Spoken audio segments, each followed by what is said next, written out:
Assim como nos resistores a gente tem valores base, né? Lembra aquela série E24 que a gente utilizava, né? Capacitor segue a mesma faixa de valores, né? A mesma ideia de você ter composição de valores. Então, normalmente a gente vai ter capacitores que seguem mais ou menos essa base de números aí, né?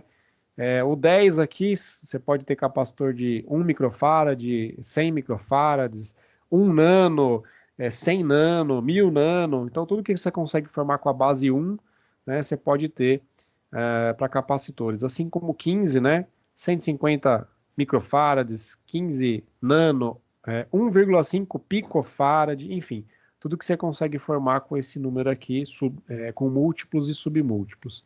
Mesma ideia para 22, 33, 47, 68 e assim por diante, tá? Esses são os mais comuns, né? Bases de valores comerciais para capacitores. Coisa que também vocês vão sentindo na prática.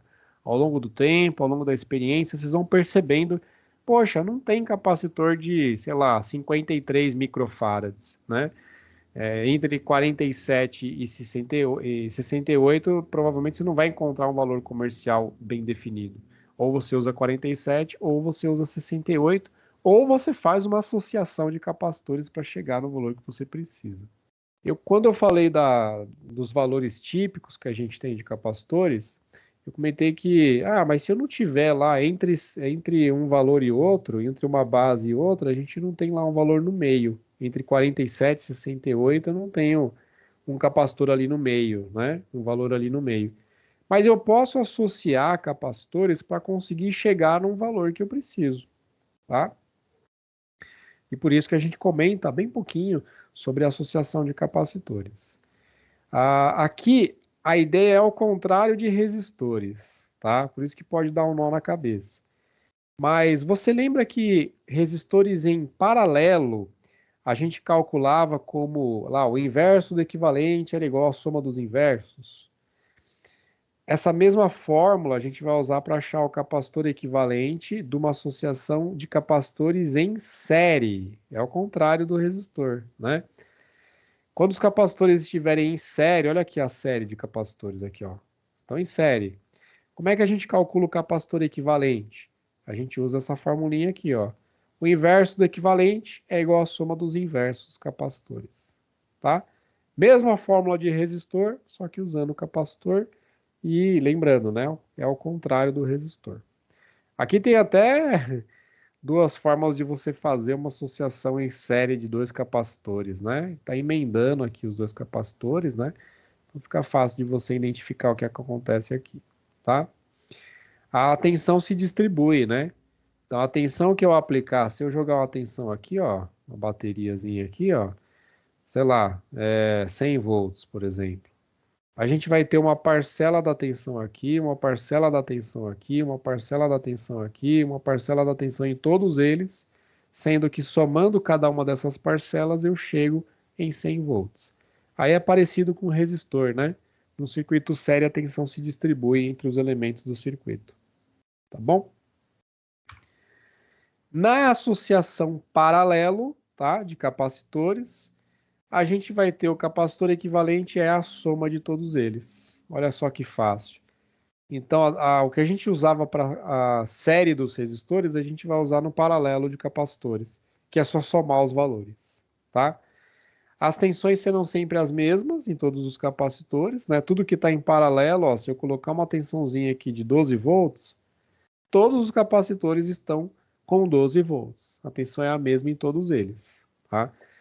É a mesma coisa que acontece com resistores, né, também. E aqui você tem duas figurinhas para indicar aí como que eu poderia fazer associação em paralelo de capacitores, né? Paralelo tem que estar com os dois terminais dos capacitores conectados entre si, né? Aí a gente tem um paralelo. Tudo bem? Nossa, meu Deus do céu, essa aula foi pesada. Eu imagino que vocês devem estar aí com a cabeça explodindo com a quantidade de informação nova que apareceu aqui, mas... Oi? Fala aí, Demetrio. Não, não, tudo bem. Assim, eu imagino que vocês devam estar, assim, com bastante informação nova, né? E é normal, isso vai acontecer com bastante frequência ao longo das nossas aulas. É muita informação nova, tá? Mas é como eu falei, a ideia de eletricidade, da disciplina de eletricidade, é apresentar, né, um apanhado de coisas novas, né, coisas que talvez vocês não estejam tão habituados, que vão ser utilizadas ao longo das outras disciplinas no curso. E aí, por exemplo, quando você for aplicar capacitor em motores, o professor vai dar uma revisada rapidinha do que é um capacitor tal, e por que ele está sendo usado ali para fazer a partida de um motor. Da mesma forma como quando você for usar o capacitor numa fonte de alimentação, o professor vai relembrar um pouquinho lá do que era um capacitor, como é que ele funciona, e ó, por que a gente está usando o capacitor aqui na fonte de alimentação? Da mesma forma como quando a gente for utilizar o capacitor lá num circuito de temporização, né? O professor vai relembrar, ó, lembra que o capacitor funcionava assim, né? Então aqui ele funciona, né, para fazer a temporização de um circuito. Então a gente sempre vai aumentar a aplicação, mas relembrando dos conceitos básicos que a gente tratou aqui, tá? Então é para ser assim mesmo, é um apanhadão geral, né? E muitas coisas a gente vai aprofundar melhor, a gente vai compreender melhor nos próximos semestres com as aplicações, tá bom? Se você tiver vários capacitores em série associados, o resultado dessa associação vai ser, quer dizer, a equivalência dessa associação vai ser sempre, ter sempre um valor numérico menor do que o menor capacitor que está participando dessa associação. Perfeito, Luiz. Ah, e aproveitando que você fez a pergunta com relação a essa associação, né? Essa fórmula que está escrita aqui, né? A gente pode reescrever. Lá no caso do resistor, eu acho que eu passei para vocês assim, né? Ó, claro, substituindo o R pelo C, né? O C pelo R, a gente pode fazer assim, ó, é 1 dividido por 1 sobre o C1, mais 1 sobre o C2, mais 1 sobre o C3 e assim por diante. Soma todo mundo, né? É a mesma fórmula, só que escrita de uma forma um pouco diferente, mais fácil de trabalhar. E vale também você fazer de dois em dois, né? Então você pode pegar aqui o capacitor equivalente de dois, né, capacitores. Você pode pegar o capacitor C1 vezes o C2 dividido por C1 mais C2, né? Multiplicação pela soma de dois em dois, tá? Aquela outra ideia, mas se eu tiver 100 capacitores de 100 microfarads, né, 100 capacitores de valor igual associados em série, vale também aquela ideia lá, né, que o capacitor equivalente vai ser igual ao valor do capacitor dividido pela quantidade, pelo número de capacitores que estão associados em série, tá?